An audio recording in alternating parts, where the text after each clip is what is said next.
नमस्कार विद्यार्थी मित्र, पंचलाइट के अंतिम भाग का आज हम अध्ययन करेंगे। हमने देखा था कि मुनरी की माँ ने फुलहरी काकी ने पंचों में फरियाद कर दी थी कि गोधन उसकी बेटी को हर रोज़ सनम सनम वाला सलीमा वाला गीत गाकर परेशान करता रहता है। तो गोधन का पंचों ने हुक्का पानी बंद कर दिया था, लेकिन बात यह थी कि गोधन को ही पंचलेट जलाना आता था, दूसरे किसी को पंचलेट जलाना नहीं आता था। पर अब पंचायत की इज्जत का सवाल था, इसीलिए सबने यह फैसला किया, जब गोधन दूसरे गांव से आकर बसा है, अब टोलों के पंचों को पान सुपारी खाने के लिए भी कुछ भी नहीं दिया, परवाह ही नहीं की करता है। बस पंचों को मौका मिलता है और 10 रुपया जुर्माना, न देने के हुक्का पानी बंद।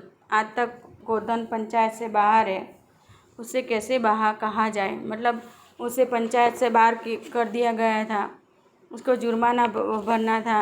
अब उसके सामने कैसे बात करे पंचायत, यह सोचने वाली बात थी। और उधर जाति का पानी उतर रहा है, मतलब अब पंचायत की इज्जत का सवाल था कि पंचलाइट तो लेकर आ गए, लेकिन उसे जलाएगा कौन, यह बात सोचने वाली थी। फिर अब उसे कौन कहने जाए कि पंचलेट जला दे। तो मुनरी ने चालाकी से अपनी सहेली कनेली को कान में बात डाल दी। कनेली चीखो चिन, कनेली मुस्कुरा रही, गोधन तो बंद। मुनरी बोली, तू कह तो सरदार से।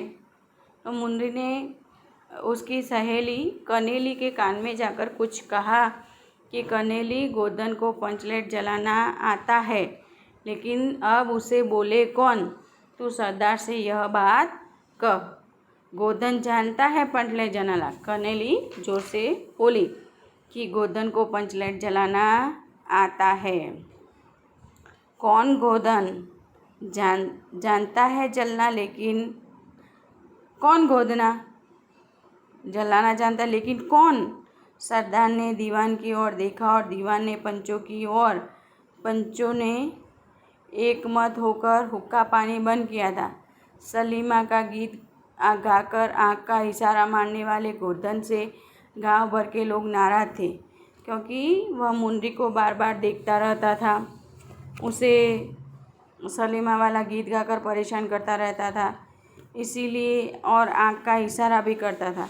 इसीलिए सब गांव वालों ने मिलकर उसका हुक्का पानी बंद कर दिया था। सब गांव वाले उससे नाराज थे। सरदार ने कहा, जाति की बंदिश क्या, जबकि जाति की इज्जत ही पानी में बही जा रही है। क्यों जी दीवान, जब पंचायत की इज्जत ही चली जाएगी तो फिर जाति वालों से बंदिश करके फिर क्या फ़ायदा है, यह सब। सरदार ने कहा। दीवान ने कहा, ठीक है। पंचों ने भी एक दूसरे में कहा। फिर पंचों ने भी अंदर अंदर बातचीत की और सबको समझाने लगे, ठीक है, गोधन को खोल दिया जाए, मतलब गोधन को जो जुर्माना देना था, उसका हुक्का पानी बंद किया था, वह सब खोल दिया जाए। सरदार ने छड़ीदार को भेजा। छड़ीदार वापस आकर बोला, गोधन आने को राजी नहीं हो रहा, कहता है पंचों की क्या पड़ती है, कोई कल कब्जे वाली चीज़ बिगड़ गई तो मुझे दंड जुर्माना पड़ेगा। गोधन भी अब अपनी बात पर डरा रहा। उसने कहा कि कल कब्जे वाली मतलब नई चीज़ है, अगर भी बिगड़ गई तो फिर मुझे दंड जुर्माना पड़ेगा, तो मैं तो कहाँ से लाऊंगा। छड़ीदार ने रोनी सुनत बनाकर कहा, किसी तरह गोधन को राजी करवाइए, नहीं तो कल से गांव में मुंह दिखाना मुश्किल हो जाएगा। तो छड़ीदार ने भी कहा कि किसी भी हाल से गोधन को राजी करो, नहीं तो अगर हम पंचलेट नहीं जलाएंगे तो सारे गांव में हमारी इज्जत खराब हो जाएगी, हम किसी के मुंह दिखाने लायक नहीं रहेंगे। तो गुलरी काकी बोली, जरा मैं देखूं करके। गुलेरी काकी ने भी कहा, लाओ मैं बात करके देखती हूँ। गुलेरी काकी उठकर गोधन के झोपड़े की ओर गई, गोधन को मना लाई। सभी के चेहरे पर नई आशा की रोशनी चमकी। गोधन चुपचाप पंटलेट में तेल भरने लगा। सरदार की स्त्री ने पूजा की सामग्री के पास चक्कर काटती हुई बिल्ली को भगाया। कीर्तन मंडली का मुलगेन मूर्छल के बालों को संवारने लगा। गोधन ने पूछा, स्पिरिट कहाँ है? बिना स्पिरिट के कैसे जलेगा? स्पिरिट मतलब स्पिरिट पंटलेट चालू करने से पहले लगाया जाता है। तो गुलरी काकी भी, अब पंचायत की इज्जत का सवाल था। पहले तो गुलरी काकी ने ही पंचायत में फरियाद की थी, लेकिन अब गुलरी काकी उठकर गोधन की जो पंचायत की इज्जत बचाने के लिए, उनका मान सम्मान बढ़ाने के लिए वह गोधन की झोपड़ी की ओर गई, गोधन को मना लाई। सभी के चेहरे पर नई आशा की किरणें थी। गोधन चुपचाप पंटलेट में तेल भरने लगा।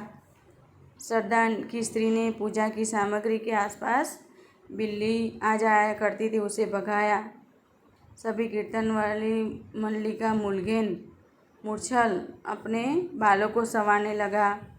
गोधन ने फिर पूछा कि स्पिरिट कहाँ है?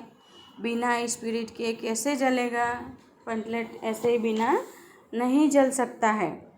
लो मजा, अब यह दूसरा बखेड़ा, मतलब किसी ने बोला कि यह दूसरा बखेड़ा शुरू हो गया, मतलब संघर्ष शुरू हो गया। सभी के मन ही मन सरदार, दीवान और पंचों की बुद्धि पर अविश्वास प्रकट किया। बिना बूझे समझे काम करते हैं वे लोग। उपस्थित जन समूह में फिर मायूसी छा गई। लेकिन गोधन बड़ा होशियार लड़का है, बिना स्पिरिट के ही पंटलेट जलाएगा। थोड़ी घड़ी का तेल ला दो। मुन्नी दौड़कर आ गई और एक मलसी घड़ी का तेल ले आई और गोधन पंटलेट में पंप देने लगा। तो सभी को लगा कि अब क्या होगा, स्पिरिट तो है नहीं, पंचलेट कैसे जलेगा। तो उपस्थित सभी जन समूह एकदम से मायूस हो गए। लेकिन गोधन बड़ा होशियार लड़का था, उसने बिना स्पिरिट के ही पंटलेट जलाएगा। सभी को ऐसा लगा कि बिना स्पिरिट के ही पंटलेट जला लेगा। थोड़ा घड़ी का तेल ला दो। मुन्नी दौड़कर गई, मलसी घड़ी का तेल ले आई। गोधन पंटलेट में पंप देने लगा। धीरे धीरे गोधन पंटलेट को जलाने का प्रयत्न करने लगा। फिर पंचलेट की रेशमी थैली में धीरे धीरे रोशनी आने लगी। धीरे पंटलेट में फिर रोशनी आने लगी। गोधन कभी मुंह से फूंकता, कभी पंटलेट को चाबी घुमाता। थोड़ी देर में के बाद पंचलेट सनसनाहट की आवाज़ निकलने लगी। रोशनी बढ़ती गई। लोगों के दिल का मैल दूर हो गया। गोधन बड़ा काबिल लड़का है। धीरे पंचलेट में गोधन फूंक मारने लगा, चाबी घुमाने लगा। थोड़ी देर बाद पंटलेट से सनसनाहट की आवाज़ निकलने लगी। रोशनी बढ़ गई। लोगों के मन में जो मैल था वह दूर हो गया। अंत में पंचलेट की रोशनी से सारी टोली जगमगा उठी। तो कीर्तनिया लोगों ने एक स्वर में महावीर स्वामी की जय ध्वनि के साथ कीर्तन शुरू किया। पंचलेट की रोशनी में सभी के मुस्कुराते हुए चेहरे स्पष्ट हो गए। गोधन ने सबका दिल जीत लिया। मुन्नी ने हसरत भरी निगाह से गोधन की ओर देखा। आंखों ही आंखों में बातें हुई। कहा सुना, माफ़ करना, मेरा कसूर क्या है? तो फिर सभी ने गोधन को माफ़ कर दिया। उसने कहा कि मेरा कसूर क्या है? सरदार ने गोधन को बहुत प्यार से बुलाकर कहा, तुमने जाति की इज्जत रख ली है, तुम्हारा 7 खून माफ। खूब गाओ सलीमा वाला गाना। मतलब पंचों ने भी उसे माफ़ कर दिया कि तुम भी सलीमा वाला गाना गा लो। गुलरी काकी बोली, आज रात मेरे घर खाना गोधन। फिर गुलरी काकी का भी मैल दूर हो गया। गोधन ने फिर एक बार मुन्नी की ओर देखा और मुन्नी को पलके झुक गई। कीर्तनिया लोगों ने एक कीर्तन समाप्त कर जय धनी की जय हो। पंचलाइट के प्रकाश में पेड़ पौधों का पत्ता पत्ता पुलकित हो रहा। तो विद्यार्थी मित्र, पंचलाइट जलाने से गांव की इज्जत रह गई और सभी ने उन्हें माफ़ कर दिया, गोधन को भी माफ़ कर दिया। सब लोग खुशी से झूम उठने लगे, पत्ता पत्ता पुलकित हो उठा। विद्यार्थी मित्र, आप टिप्पण स्वाध्याय कार्य लिख लेना, मुहावरे कहावतें लिखना और स्वाध्याय कार्य लिख लेना।